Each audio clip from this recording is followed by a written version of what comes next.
Les gars, j'espère que vous allez tous très bien, très heureux de vous retrouver aujourd'hui pour une toute nouvelle vidéo. Aujourd'hui, on se retrouve pour l'avant-match entre le FC Barcelone et l'Espagnol, ce gros derby qui s'annonce. Pourquoi je dis gros derby? Parce que avant-hier, j'ai sorti une nouvelle vidéo sur le derby, sur cette rivalité qui est née entre l'Espagnol de Barcelone et le FC Barcelone. Donc n'hésitez pas à aller la voir, ça permet de vivre ce match avec un petit peu plus d'émotion et de comprendre la réalité de ce derby, à quel point c'est important. Aujourd'hui, du coup, je ne vais pas revenir sur ça, sur cette rivalité-là, mais je vais parler un petit peu de ce que j'ai envie de voir, des joueurs surtout que j'ai envie de voir et la prestation à faire. Donc n'hésitez pas à partager, à aimer, à commenter la vidéo si ça vous plaît. Et c'est parti. Derby les gars, ça se gagne. Il y a peut-être certains clubs qui vont être plus dans le on va essayer de gagner le match, mais on sait que ça va être compliqué, peut-être ne pas perdre, etc. Nous, on est fan du Barça, on est le FC Barcelone, on est sur une très belle dynamique. Il faut continuer. Donc bien évidemment que j'attends la victoire du FC Barcelone et pour moi, ça doit être quasiment obligatoire. Sachant que si on prend un petit peu le classement, ce plan comptable, pardon, on est nous premiers avec 6 points d'avance sur le Real Madrid et l'Espagnol de Barcelone est barragiste juste avant les barrages, donc 17e il me semble sur 20, à la limite de la zone rouge avec seulement 10 points. Donc là ils se sont relancés il y a quelques jours en match de coupe, ils ont gagné 4-0 face à une équipe amateur. Mais voilà, si on prend sur le plan comptable, eh ben, le Barça n'a pas le droit à l'erreur face à cette équipe-là. Maintenant, ça va pas être facile, même si c'est à domicile, même si c'est au Montjuic. Cette équipe de l'Espagnol, voilà, ils jouent un derby, ils jouent face au FC Barcelone. Ils auront envie et à cœur de faire un très gros match comme à chaque fois et de poser des problèmes à ce Barça.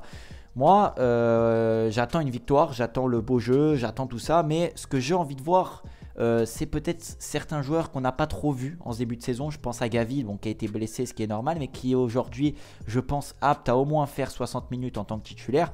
De Jong, j'aimerais bien voir De Jong un petit peu titulaire. Dani Olmo aussi, voilà, qui reprend du rythme, mais pourquoi pas le voir titulaire. Et il y a une chose que j'aimerais voir pour ma part, c'est changer cette charnière centrale. Alors, vous allez me dire pourquoi ça marche très bien. Juste parce que j'aimerais bien faire souffler un petit peu Koubarsi. Et j'ai envie de voir si jamais on est embêté au fur et à mesure de la saison, comment on peut s'organiser sur cette défense. Parce que là, à part Inigo et Koubarsi, on est un petit peu en difficulté en défense centrale parce qu'on n'a plus beaucoup de choix. Donc j'aimerais voir un poste un peu hybride d'un certain joueur. Pourquoi pas changer Koubarsi et remettre Koundé sur le flanc, enfin dans l'axe en défenseur central à côté d'Inigo ou Koubarsi, les deux. À droite, pourquoi pas mettre un jeune joueur. On a pas mal de joueurs, Hector Fort, du jeune du centre de formation. Il y a moyen de faire quelque chose là-dessus. Mais j'ai envie de moduler, de modifier un petit peu cette charnière parce que même si c'est un match important, même si on doit gagner, même si c'est un derby, il faut aussi prendre des précautions et se dire que si on est dans la merde à être embêté avec un défenseur central qui est blessé, donc Inigo ou Koubarsi, eh ben on n'a pas Alajo, on n'a pas Christensen, on n'a toujours pas en fait la profondeur de banc. Eric Garcia est toujours blessé, donc pourquoi pas modifier, voir un petit peu ce que l'équipe, est-ce qu'elle est capable de s'adapter si la charnière et la défense bougent. Voilà, ça c'est aussi un atout que j'aimerais voir demain. Sinon, voilà, on a fait le tour un petit peu de tout ça. C'est un avant-match assez rapide, il n'y a pas énormément de choses à dire. La seule chose qu'il faut retenir, c'est peut-être voir un petit peu d'autres joueurs et les joueurs comme Gavi, comme j'ai dit, De Jong, Olmo, etc. Revoir les joueurs titulaires, Ansu Fati pourquoi pas aussi, voir le rythme et le temps de jeu, qu'est-ce qu'ils peuvent apporter.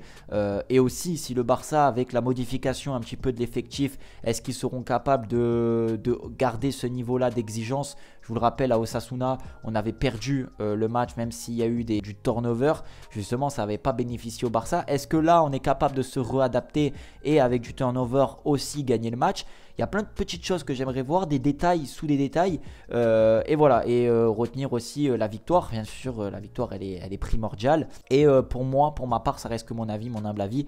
Modifier un petit peu cette défense, voir ce qu'on est capable de faire si on la touche, si on déséquilibre un petit peu ce Barça qui, sans le piège de hors-jeu, je sens ce Barça un petit peu fébrile défensivement. Voilà, c'est mon avis. Alors tout le reste va très bien, au milieu de terrain c'est exceptionnel, devant ça marque des buts, c'est très fort, mais en défense il y a besoin aussi de se rassurer, il y a besoin de voir un petit peu plus loin, et sur un match comme ça peut être un vrai test, donc on verra bien. Pour mon pronostic les gars, je vois quand même une victoire du Barça, dans un match compliqué bien sûr, mais au-delà de ça, il y a un certain écart de niveau intrinsèque des joueurs, et je pense que le Barça sur le plan technique va réussir à faire la différence sur un petit score, voilà, peut-être 1-0, 2-0, sachant en plus, et je finirai là-dessus, dans les têtes ça sera pas facile pour tous les Espagnols et pour tous les joueurs et ceux qui jouent en Espagne parce qu'il y a une catastrophe naturelle qui a été déroulée à Valence il y a quelques jours.